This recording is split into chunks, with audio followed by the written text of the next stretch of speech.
Shalom,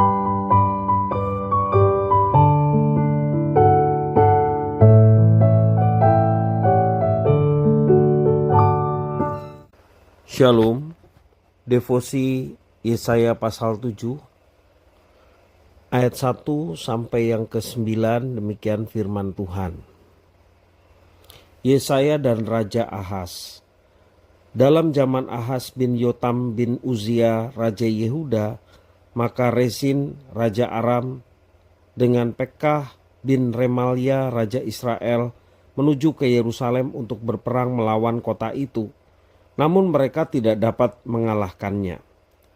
Lalu diberitahukanlah kepada keluarga Daud, Aram telah berkemah di wilayah Efraim. Maka hati Ahaz dan hati rakyatnya gemetar ketakutan, seperti pohon-pohon hutan bergoyang ditiup angin. Berfirmanlah Tuhan kepada Yesaya, baiklah engkau keluar menemui Ahaz, engkau dan Shear, Yasyub, anakmu laki-laki, ke ujung saluran kolam atas ke jalan raya pada padang tukang penatu.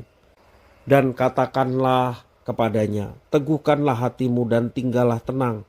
Janganlah takut dan janganlah hatimu kecut karena kedua patung kayu api yang berasap ini, yaitu kepanasan amarah Rezin dengan Aram dan anak Remalia. Oleh karena Aram dan Efraim dengan anak Remalia telah merancang yang jahat atasmu dengan berkata, marilah kita maju menyerang Yehuda dan menakut-nakutinya serta merebutnya. Kemudian mengangkat anak Tabeel sebagai raja di tengah-tengahnya. Maka beginilah firman Tuhan Allah, tidak akan sampai hal itu dan tidak akan terjadi. Sebab Damsyik ialah ibu kota Aram dan Rezin ialah kepala Damsyik. Dalam 65 tahun Efraim akan pecah, tidak menjadi bangsa lagi. Dan Samaria ialah ibu kota Efraim dan anak Remalia ialah kepala Samaria.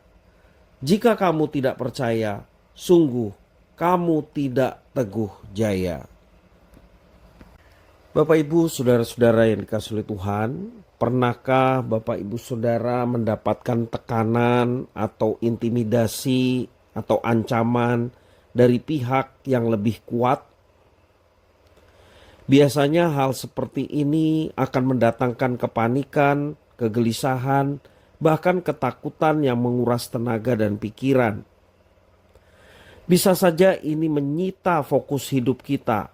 Hidup menjadi tidak produktif dan kita jadi meragukan keberadaan Tuhan. Kira-kira seperti itulah yang dialami oleh Yehuda. Karena mereka selalu mengeraskan hati dan mengabaikan peringatan yang diberikan Tuhan, maka saat penghukuman pun tiba. Ancaman dari pihak musuh mulai menghampiri mereka. Rezin Raja Aram dan Pekah bin Remalia Raja Israel akan maju ke Yerusalem berperang melawan kota itu. Yerusalem yang merupakan kota kudus Tuhan dan menjadi tempat peribadatan mereka berubah menjadi tempat yang mendatangkan ketakutan kepada Raja Ahaz maupun seluruh rakyatnya. Dalam situasi seperti itu, Tuhan menunjukkan kasih setianya terhadap umatnya, yaitu dengan memberikan jaminan perlindungan kepada mereka. Melalui Nabi Yesaya, Tuhan menegaskan akan ancaman yang datang, bahwa tidak akan sampai hal itu dan tidak akan terjadi. Ayat yang ke-7 menjelaskan demikian. Namun jaminan perlindungan Tuhan harus diikuti dengan sikap raja yang percaya kepada firman Tuhan, yang mengatakan, teguhkanlah hatimu dan tinggallah tenang, janganlah takut dan janganlah hatimu kecut. Ayat yang keempat. Dengan jaminan ini diharapkan Raja Ahaz dan segenap bangsa Yehuda berbalik kepada Tuhan dan sepenuhnya berlindung kepada Tuhan. Iman mereka kepada Tuhan membawa mereka kembali hidup dalam berkat Tuhan. Jaminan perlindungan Tuhan kepada umat yang dipilihnya merupakan bukti bahwa Tuhan mengasihi umat-Nya.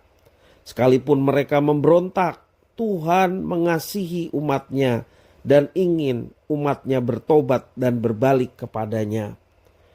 Tuhan tetap berpihak pada perjanjiannya, tentunya perjanjian yang dinyatakan kepada umat-Nya, dan itu merupakan bukti kasih setia Tuhan dan harus menjadi magnet yang membawa umat Tuhan berbalik kepada Tuhan.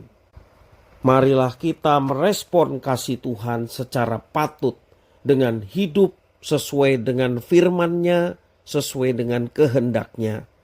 Kasih Tuhan adalah jaminan bagi kita bahwa sekalipun kita berada di tengah ancaman, kita aman dalam perlindungan-Nya. Tuhan Yesus memberkati.